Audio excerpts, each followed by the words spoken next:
Welcome into a special Labor Day edition of Stugotz and Company. Mikey A, Israel Gutierrez, Taylor, all on Zoom. I am in my kitchen. We are presented by FanDuel and the FanDuel Sportsbook. Why are you making that face, Israel Gutierrez? Well, you've done the show from what I call the family port a few times because, it's the family sign and the port hat that you've been wearing. But I did not have that as the kitchen. Like you have a lot. Like what other things up there that's on the wall other than family that make sense for a kitchen? It's more of a dining room. I can see my kitchen from where I am. I'm right next to my kitchen. I had that at plus 500 to be the kitchen. Did you really? Mm-hmm. So I have a predicament here, and I need the FanDuel spread on tonight's game. I did a 2-team parlay last night. What a weekend, by the way. Seattle Sounders to win? Oh, what a weekend. Yes, that's exactly what I did, Izzy. I did a 2-team parlay. I took the Canes to win. Ooh. They were 3-point underdogs. Ooh, you were sweating that one. I was. Well, we'll get to Mario Cristobal in just a second, okay? Because the Canes are never winning a national championship with that man as their head coach. Ever. But just a second. But they won last night, and that's all that matters. So they win. And I need Carolina now to win tonight. If I win $2,808. Wow, you can pay Taylor if you win. This is exciting. Don't go Taylor. It's all on your Tar Heels, Taylor. Now you've gone too far. All right, 50-50. Taylor, what do we think? Because, so the game's at 8 o'clock tonight. I'm a little nervous for you, man. I don't think you're going to make it to 8 o'clock. Right. No. You're not, or you are? I was built for moments like this. Okay. So what's the strategy here? Is it go hard before 4 p.m., recover, and then game time you're refreshed? Or are you just going straight through and crossing your fingers? You have me as going hard. This is not me. Okay. I am not a going hard at a college football game. Yeah, slot receiver. You're right. Taylor, this is the most important North Carolina football game since what? Ever. This is up there. It's probably the most important game since they played in the ACC championship a couple years ago against Clemson. But even going into that game, you didn't really have a chance to win. Now Carolina's building something with Bill Belichick to where it's like, we're saying in Chapel Hill, we believe in Belichick. It took you a second to get to that one. It doesn't roll off the tongue like Chapel Bill. You should have just said Chapel Bill. We here in Chapel Bill believe, Taylor, incorrect. The answer is since the last one. You're in Bill Belichick's world now. It's game by game. I thought the answer was since the Dean Smith era, but I guess, they must have had something. Wait, so guys, help me out here because now, so I need to hedge this bet. Unless you guys are confident that Carolina is going to win tonight's game, what is the money line for TCU on FanDuel Sportsbook right now, Taylor? Because I need to figure out a hedging situation. They're going to be favorites. I'm going to have to lay money to win the amount of money that I want to win. So, yeah. So the spread is -3.5, but the money line is -170. I have a good news, bad news situation for you, Stu. Okay. Good news.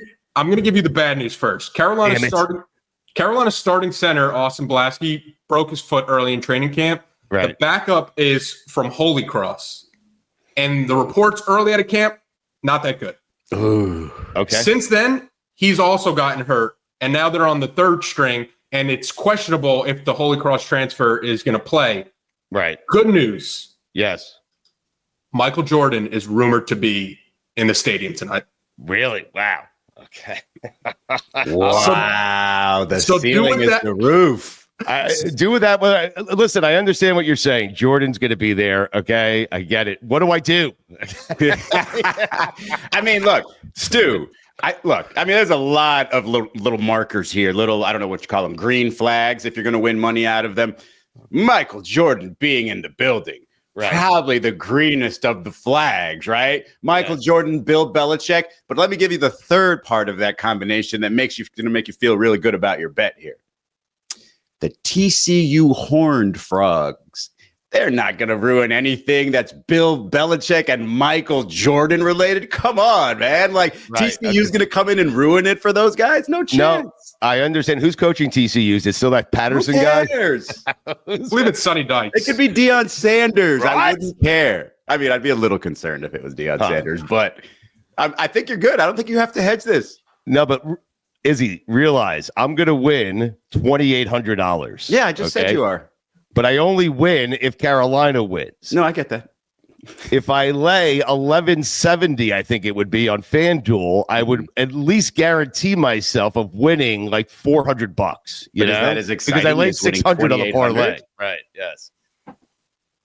Izzy, so you mentioned Deion Sanders. When Deion made his debut at Colorado, he won in a thrilling game, and it was against TCU. The freaking Frogs. Yep. Right. Like, I think this is going to be this is who they bring in as a doormat. Makes you feel good about the win, but not really significant. You bring them in, they're absolutely going to, UNC's absolutely going to win this game. There's no question. Right. You guys aren't helping at all. Mikey, should I do something here? I mean, you should absolutely do something. I don't know what they're talking about. You should absolutely hedge. Right. You should go ahead and take that money. Thank you. So is that you're taking TCU then to hedge? Or you're picking a completely different game? I have to take you TCU gotta in take order CU to hedge the bet correctly. Betting You know what I'm 101. saying? Yes. So that way. So Izzy, just understand, if Carolina wins, I win my original bet. Right. If TCU wins, I have bet enough on TCU where I have covered at least the amount that I put on the And that original number is bet. just You get what I'm 600? saying? Yes. Something like that. So your winnings, if UNC wins, just drop down to like 2,200. Something like that. Correct. Okay, you're fine. Yeah. Do that. Yeah. You Thank chicken you. shit. All right. Hedge away. Thank you. Chicken That's shit. all I- Why don't you just You absolutely. give me $600. I'll be like, I'll take that. Nice, Right. couple nights out, whatever. And then Yes. don't worry about hedging your bet because you're going to win 2,800. I know Jordan's in After the you house. give I me know. 600. I would do the opposite of hedging almost, where whatever you would win if North Carolina wins, so say this 2,600, I think I'd put it all on TCU. I hate to say it as a Carolina alum. Jesus Christ. I've got TCU. Third string center. I get that's it. betting Right? with your- Yes, right. That's betting with your heart. But UNC's quarterback is 75% of Gino Toretta. Right. Like, that's not giving you a reason. Like, that's green flag number 3 right there, Stu. Yep. Put it on the poll, Taylor. Did Mario Cristobal do everything he could to lose last night's game? Okay. Put that on the poll. Put this on the poll. Will the Canes ever win a national championship with Mario Cristobal as their head coach? Put this on the poll. Is Carson Beck good? Oh, man. Lots of questions there. This doesn't need to be on the poll, but one more poll question. Oop, nope. Does Marcus Freeman win even when he loses? Great pointer. That one is that when one is dude that one is points easy. at you on a Notre Dame, if you're wearing a Notre Dame helmet and that guy points at you, your heart is like feeling great for at least a few weeks. Izzy, do you think he tries in the pregame? Do you think he tries on a shirt and then he just keeps telling the person tighter? No, Tighter. No. Tighter. I think he only owns one level of shirt, And it's tight. super stretchy. No matter what size it is, it's like this small when you look at it, and then he just puts it on like what do you call it, a wetsuit? Puts it on like a wetsuit. But It's like Iron Man. He just Yes. taps something and There you something go. shoes up. Yeah. My wife announced that she announced that she loves Marcus Freeman last night. And I said, yeah, tell me something about him. she announced it like Michael Scott announcing bankruptcy. She's like, I like this guy. Yes, I'm still waiting for her to tell me something about him. I'm a little confused by, first of all, the rankings. I don't think Notre Dame, based on everything that I saw yesterday, should have been a 6th ranked team. Their defense looked pretty strong. Yeah. They did let a little, freshman run around on them all day long. But the defense looked pretty good. Offensively, like, they seemed okay. I do think that Carson Beck is a quality quarterback. I think he does a little, like, his footwork's a little questionable at times. He had a couple where he was sort of thrown off the back foot, but the ball was getting there. I think he's, they were talking about his great football IQ, but then he left like more than a minute on the clock at the end there. And that's not him necessarily. That's a lot of That's that play calling Cristobal. you're talking about, Yeah. right? Mhm. Yeah, because I mean, it should have been probably the way the game was going. It should have been about a 2-touchdown UM win. And that's not even exactly because they're that good. It's just because what they were doing worked out better. Notre Dame didn't really seem to have a ton of options. Sean McDonough, our boy, kept talking about how CJ Carr reminds you of Riley Leonard. If he's just like a poor version of Riley Leonard, then I mean, what is Notre Dame? They're not going to be any better than last year, right? Where they went to the championship, right? But yeah, I mean, does anybody? How many people really think they were even the second best team last year? They were hovering around that 5-6 range, right? Yeah, they had an easy playoff. But I have figured out how to save Miami from Mario Cristobal. Really? Because I do believe he is a good coach. I believe he's a fantastic recruiter. But I think he's obviously the absolute worst game manager I've ever seen in my life. Terrible post-game. I mean that. So here's what you do. You mute his mic on Saturday. Technically Sunday, yesterday. You mute his mic. You give him the headset, and you just have somebody else making all the calls, but he thinks he's doing it because he's talking into the microphone. But you just have somebody else do it. You just mute him. Did he not know?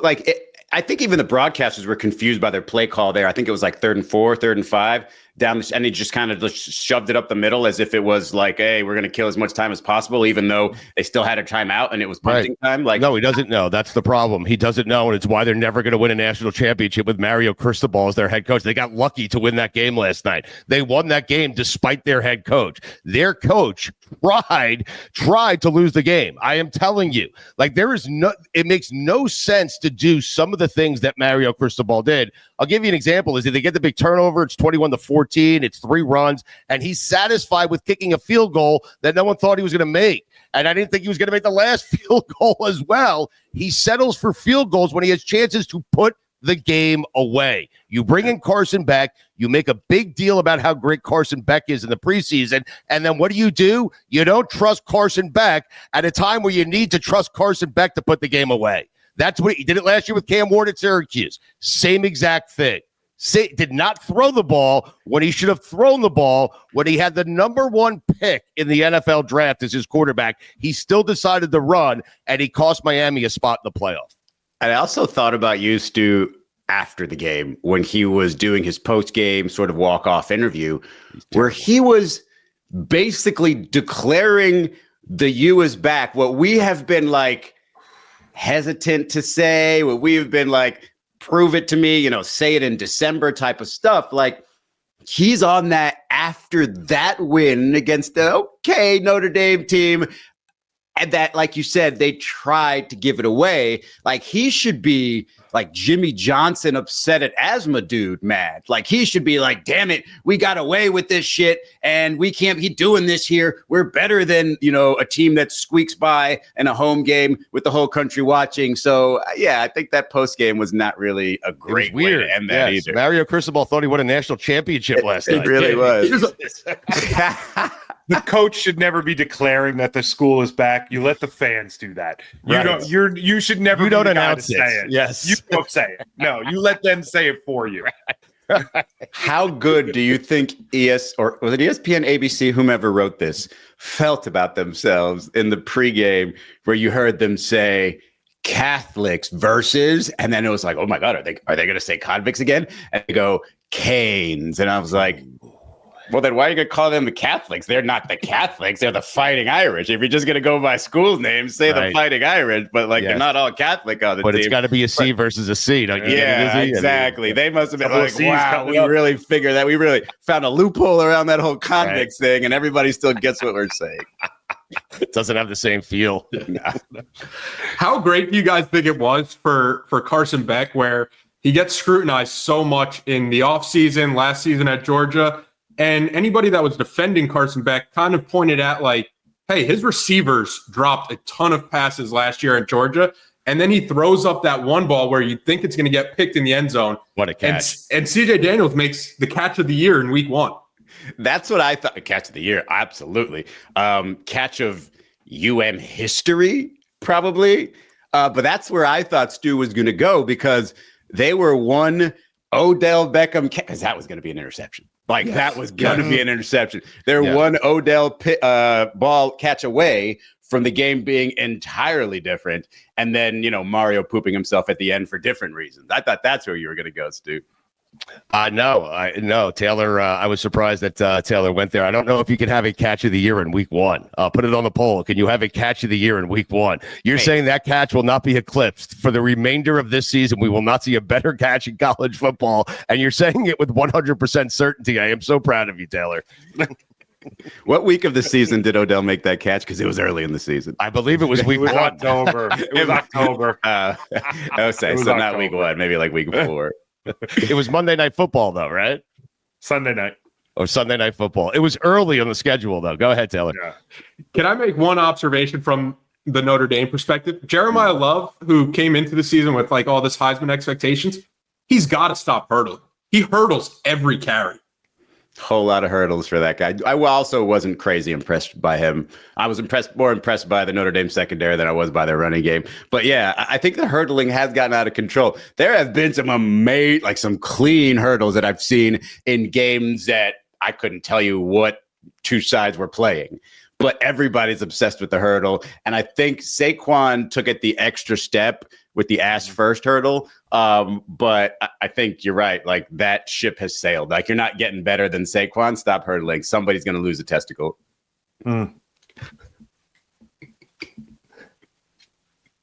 Did anyone have any confidence in the Canes kicker hitting that last field goal? I think he's from FAU, a transfer. Like, he's their long kicker. The Canes carry 2 kickers, one for short field goals, one for long field goals. It's so utterly ridiculous to waste a roster spot on that. But I had no confidence in that kid hitting that kick late in the game to win it for the Canes. I mean, was he the short field goal kicker or the long field goal kicker? I think he was the long one. Okay, regardless of who he was, that was clearly the first time he'd put on the uniform.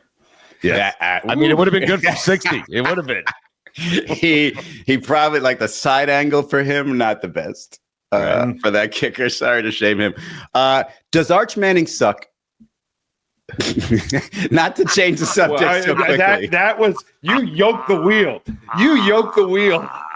Because we asked about Carson Beck. What a violent turn that was. Carson Beck looked pretty good. He looked like the guy that I think everybody, like, the guy has so many handshakes. By the way, I'm pretty sure his first audible was lighting a bong. Like, go back and look at him. He's doing like this to everybody. Stu's kind of quarterback. And so, but Arch Manning, Lighten it up. whoo, that did not look like a dude who had 2 years to prepare for this. Like, that did not look, that looked like a guy who put on the uniform for the first time. Speaking of that kicker from UM, and did not, I mean, he didn't look like a Manning. There was maybe 3 throws. Oh, no, he looks like a Manning. You mean on a football field? Yeah. Off the football field, he looks like a Manning. On the football field, you're right. He did not look like a Manning. Right. There were 3 throws where I was like, holy shit, that's an NFL dime. And he was one in the end zone that wasn't even a catch. But the rest of them were not. And he didn't look confident. He was checked down Charlie most of the time. And I guess, you're playing against Ohio State, but you're playing against a true freshman and Just Saying over there. I know it's not his first name. Yeah, but Just Saying is, has the benefit of playing at home. I'm just saying. Like, he has the benefit. Yeah, I know what his name is. But Just Saying has the benefit of playing that game at home. I wonder if we see a different Arch Manning if that game is played at Texas. We don't know, but I do wonder. Go ahead, Mikey. Go ahead. Early in the game, I thought to myself, these coaches are doing him no favors. They are just micromanaging him like he's a 3rd round rookie in the NFL starting his first game. And then he made some throws where it was like, oh, that's why. Oh, no, that was a terrible throw. But that's exactly what made me think why they're saying to themselves, or they're saying out loud anyway, he'll stay another year. He's not ready. Like, if he were to, if obviously he's not going to go from last year because he didn't really play, but you've got this whole year to really shake that out. But right now, man, like, I don't have a ton. If I'm a play caller, I'm like this Texas group. I'm a little hesitant in what I'm calling. Now, I didn't like the plays, period, because they did seem kind of simple, kind of elementary stuff. But in terms of, like, leaning on your quarterback, because that's why they were number 1, right? Their collection of talent was supposed to be separated by Arch Manning because he's supposed to come in ready to go, ultra talented, couple years of experience behind his back. But if he's not going to separate them, then they're just, one of many. I will say this, Izzy. It's his first start. He's on the road. It's against the defending national champions. It's Ohio State. They were in the game. They lost 14-7. They probably had the toughest matchup of the weekend going on the road to face that team, right? And so they were in the game. I'm not certain Texas still won't be a playoff team. I think they actually will be. I think Texas is very, very good. I have to believe that Arch Manning is going to get better. I mean, I have to believe he's not going to short hop his first throw by like 10 feet. Right. Yeah, I get he was that. nervous. He was nervous. Maybe. But I would expect, this is the whole thing. I was expecting him to be the Vince Young of like, he said, the target's not on our back. We got the red dot on everybody else. Izzy, I'm just saying, I imagine that's the worst game that Arch Manning's going to play, and Texas still had a chance to win the game on the road against Ohio State. Not bad. Izzy, you know what'll really help Arch Manning? 3 home games in a row against San Jose State, UTEP, and Sam Houston. That's where he wins the Heisman. So. Yes. That's their next 3 games. So I have a stat to back up what Arch Manning did and how much he struggled. He missed the target on 37% of his throws versus Ohio State. That's the highest percentage of off-target throws in a game by any Texas quarterback in the past 10 years. Ooh, I thought that number. How long ago did Sims play? I thought that number was going to be bigger. Love you, Sims. I think it was like 20 years ago. I know. What's becoming more and more, or what's growing more and more as we go with football? It's football accuracy, right? As quarterback accuracy, it's that completion percentage. Used to be where if you like have a game in the 50 to 55% completion range, you're like, oh, that's pretty good. Now you're just like, got to be in around 65 to feel really good about your game. I thought about this when I was watching South Carolina and Lenora Sellers. There are so many guys now that can throw it a mile. They can flick their wrist and it looks like it'll go through a brick wall. So accuracy has become the thing because so many players with today's, weight training programs and all that can throw it really hard, but can you throw it accurately? Lamar Steller's really good at throwing the ball. Mikey, when you were talking about accuracy and you mentioned the VT South Carolina game, I actually thought you were going to go the opposite way. Kyron Drones, terrible. Ooh. Ooh. That was my analysis of that guy. Ooh. Yeah. The Cox always have a good defense, right? They do. Yeah. It seems like they do. I mean, put it on the poll. Do the Cox always have a good defense? Just 1 syllable short of being hilarious. 1 syllable long of being hilarious. Do the Cox always have a good D? That's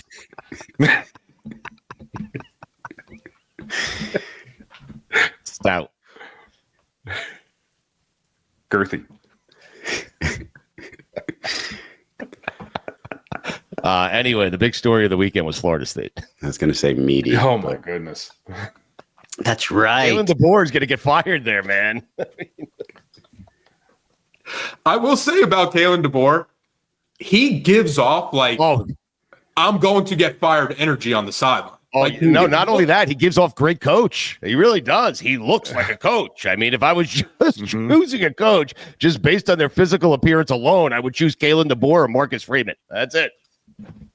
What makes you happier when if your team is getting routed? Do you want your coach looking calm and collected on the side, or do you want him running around just screaming at people, pointing and yelling? Yeah, I want him packing his bags. I mean, I want him feeling like he knows what's coming, whether it's a huge turnaround or him getting fired. Either way, I don't want him panicking. What I do want is, can we switch quarterbacks? Because Carson Beck is a nice quarterback. He's fine. Sounds like an FSU quarterback name.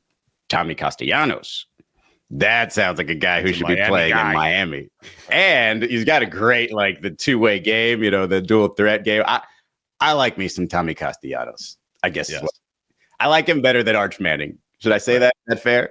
You can say that, right? No, you can say Mind how 1 week changed everything for Izzy.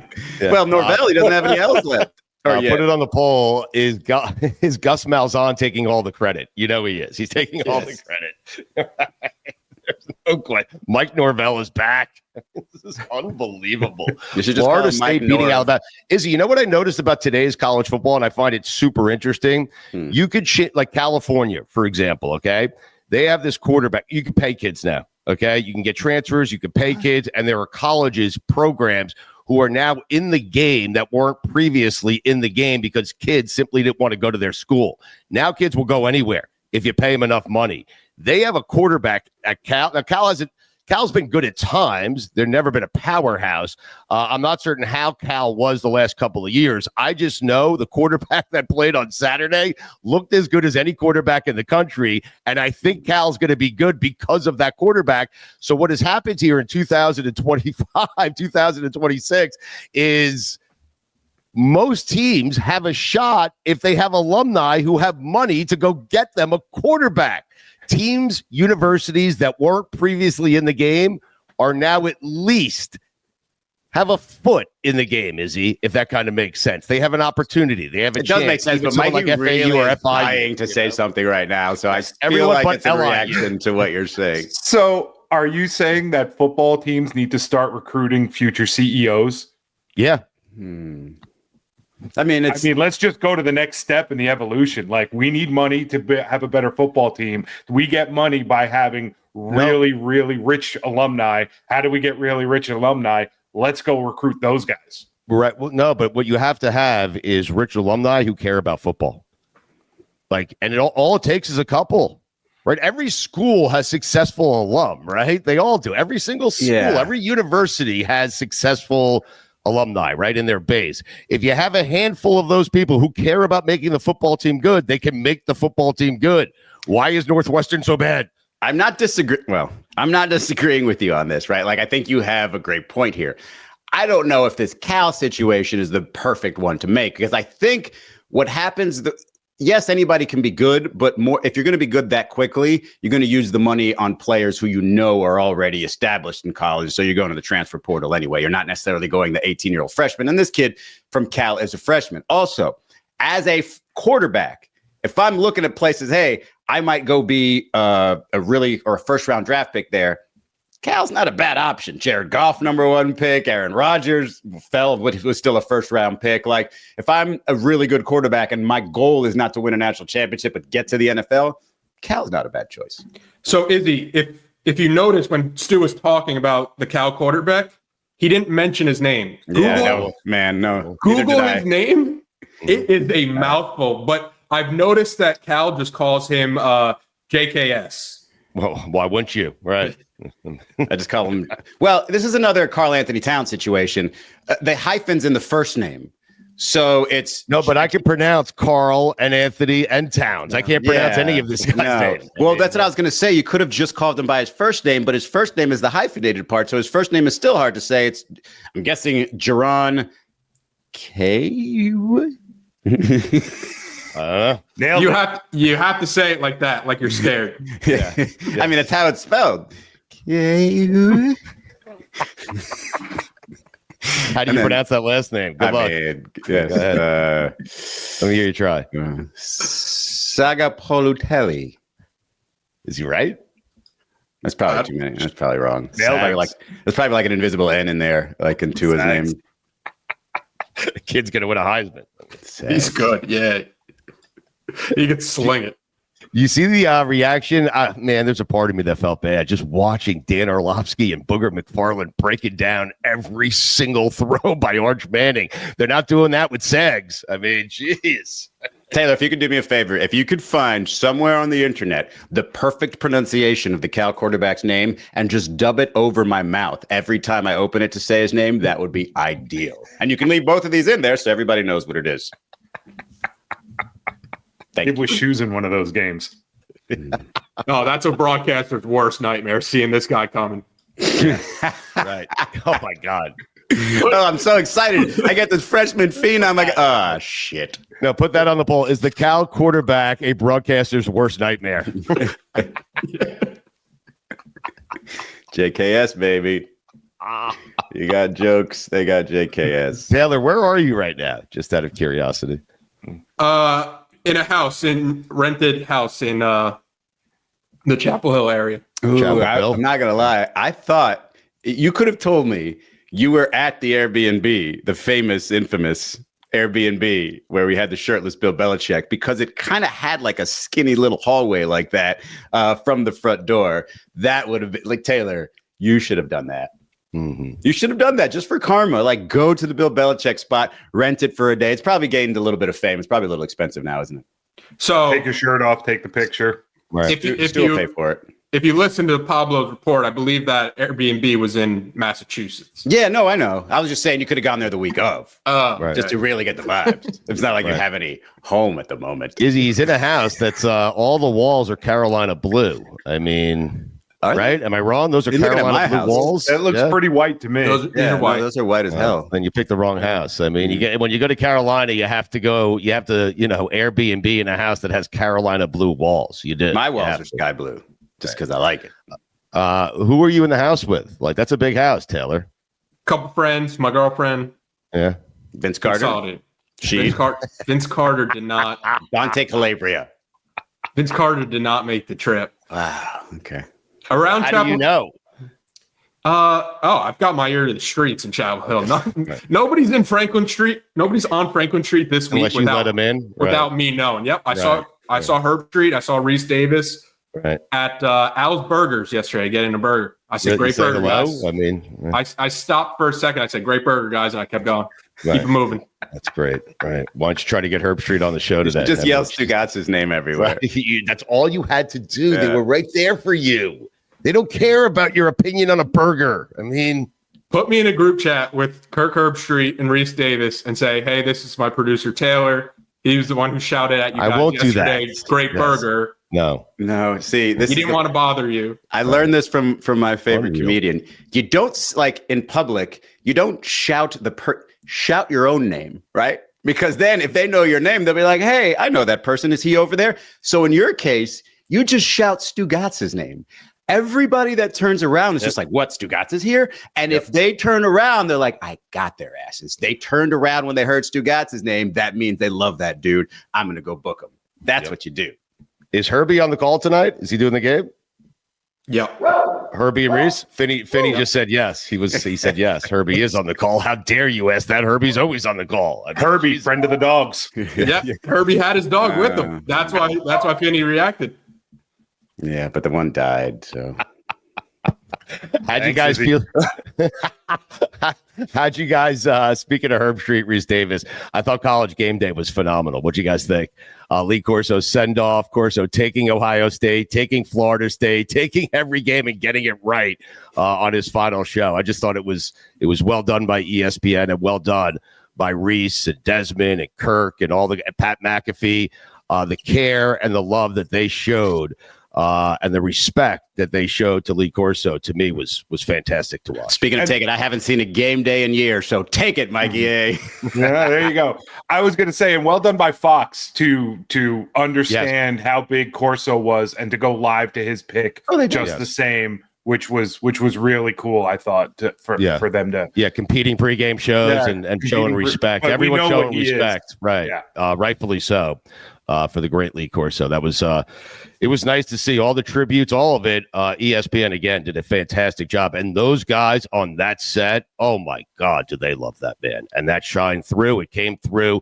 I knew it before Lee's final appearance on College Game Day, but to see it and to see it in person and to see those guys right next to him and to see how much the fans adore him, to see how much the whole crew adores Lee Corso. But to really see how much he means to the guys on that set, to me, was fantastic stuff to watch. Yeah, growing up, I didn't know a College Game Day without Lee Corso. And I think that's why you see people like Big Noon Kickoff pay their respects to him, because they're like, hey, this show doesn't happen today if Lee Corso doesn't kind of pave the way on ESPN and make College Game Day the product that it became. Yeah, I don't want to disparage it by saying I haven't watched it in years. It's just not been like my time frame of day to be on TV. And even when it was like I was watching it like everything else, I would always change it before the picks because I'm an idiot. Because I was like, let me just go get to the other channel first and get to because like I didn't really care about that picks that much. And then when I watched them all in the highlights, I was like, yeah, that was a pretty fun moment. I probably should have stuck around and watched that. Listen, when you go to the gym as often as you do, you got to prioritize it. So you don't watch pregame. Honestly. That is gym time. Okay. You want to be home for the games, Izzy, and that's what you do. I get it. It's where I'm going right after this. And I almost did this show in a tank top because I forgot to change. I was like, damn it, I probably shouldn't do that and just change out of my gym. I'm wearing my gym shorts though.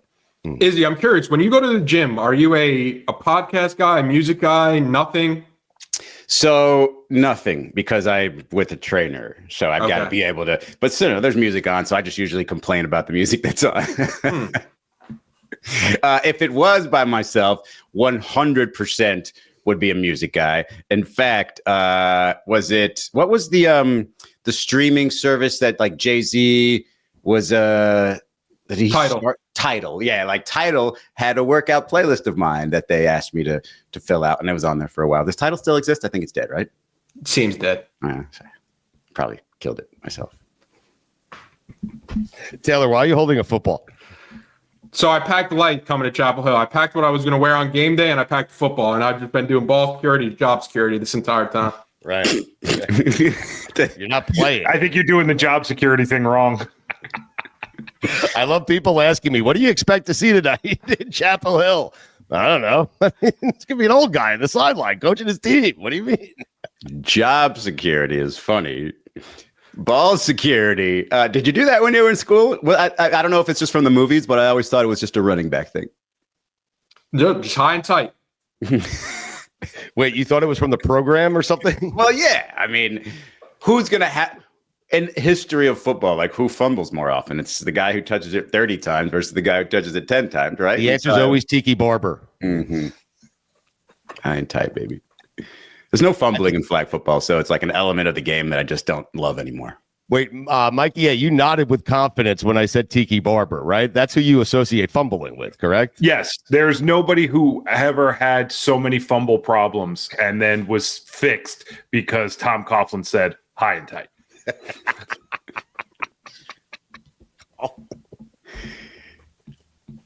Poor Arch.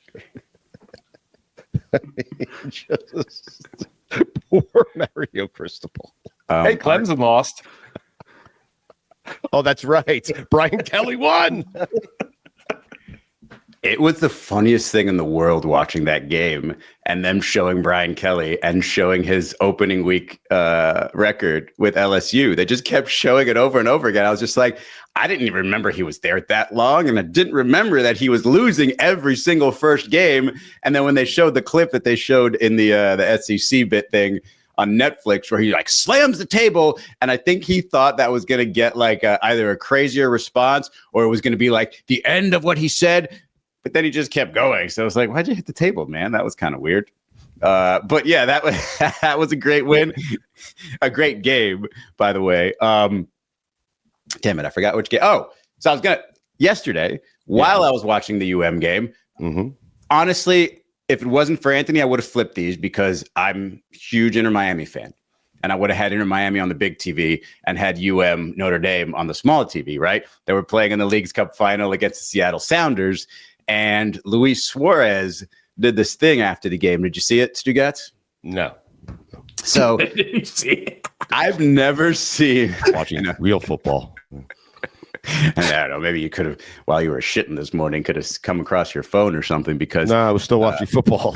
Yeah, I was catching up on... That's where you fell asleep, was on the toilet, just wake up. I fell asleep, on the toilet watching football and woke up on a toilet watching football. Yeah, I feel gross. I'm glad I didn't come over. College football fucking destroyed me. It kicked my ass. I feel disgusting today. I do. And now you want to bring up soccer. You know what? I'm rethinking this because like I kind of want to rewind now and say, you know what, should I just No, we're here now. We're here now. Man. To make you happy, like Messi choked. What happened? They lost. Right. Messi kind of choked. Yeah. He kind of had a wide open net, and not really wide open. He still had the keeper in front of him, but since he's been in Miami, have not seen him miss this, and it would have tied the game. Like it would, like one of those where Messi just like stood there. Because like he's not supposed to miss that. And then this other guy, I'm not going to make you say his name, but his last name is Allende. He choked even worse and had a wide open net and missed it. They end up losing 3-0. And our boy Luis Suarez, who is a ticking time bomb. Like I've never seen such a competitor in my life. He might be the greatest competitor I've ever seen. Like he's on like half a leg right now, and he's out there playing. They get into a fight afterward because, of course. And then he's getting, I don't know if he's pulled away or something. And there's a Seattle Sounders official, and Luis Suarez spits in his face. Ooh. spits in his face, and I'm Yo, like, Robbie Alomar. somebody needs to tell Luis Suarez that about this much of the country was watching that, and like even less of the world. Like That's why he chose to do it then. I mean, no. Normally he picks some big spots to do some weird shit. Like he's bit people on multiple occasions, but he just spit on a dude, and I'm just like, man, take it easy, bro. And like, I don't know if you can tell him to do that because maybe he turned into like looks like a 50-year-old loser out there when he takes it easy. Right. But holy Jesus, like, what are we doing? Yeah. What are you doing? I'm gonna have to fine you, Izzy, for talking soccer on a Monday during the football season. I've got a $2 bill. I've got a second $2 bill. You can take it. Here, I'm just gonna stuff it into the computer. That's how that works. Going back to that LSU Clemson game. Thank you. Thank God. Can Taylor, have Izzy send the fine straight to you. Okay, go ahead. Can the national media stop trying to make Cade Klubnik a thing? Every time I turn on a Clemson game, they're like, Cade Klubnik, Mel Kiper third on his big draft board. And then you watch the game and you're like, he's not that good. Garrett Nussmeier was the much better quarterback in that game. Yes, on the road. Yes. Of the teams who lost this weekend, Izzy, we love you. It's okay. No, I'm feeling it. You're rethinking your whole morning right now. I can see it. What was I doing? Why did I even watch that game? Do I know my personnel? You're still in August. Izzy's still in August right now. You do know your person. I don't. I clearly don't.